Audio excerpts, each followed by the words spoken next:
பேரிக்காய் அப்படிங்கிறது ஆப்பிள் வகையை சார்ந்த ஒரு ஃப்ரூட்டு. நல்லா சாப்பிட்லாம் நீங்கள். சர்க்கரை வியாதிக்காரங்களுக்கு ரொம்ப முக்கியமானது. நாவல் பழம், அதுக்கடுத்து நெல்லிக்காய், அதுக்கடுத்து பேரிக்காய், அதுக்கடுத்து பப்பாளி.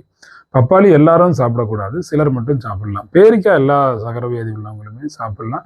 இது ஒரு சுவையான பழம். சர்க்கரை நோயாளிகள் காலையில் டிஃபனாகவே பேரிக்காயை சாப்பிடலாம். இது ரத்தத்தில் இருக்கக்கூடிய சர்க்கரையினுடைய அளவை கட்டுப்படுத்துறதுக்கு உதவி செய்யுது. பேரிக்காயில் விட்டமின் ஏ இருக்குது, விட்டமின் சி இருக்குது, நிறையவே இருக்குது.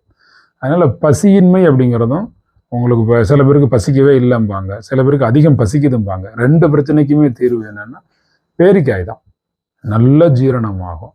நல்ல அமைதியாக கண்ணை மூடி மென்று ரசித்து ருசித்து சாப்பிடுங்க. நார் சத்து இருக்கக்கூடிய அற்புதமான உணவு.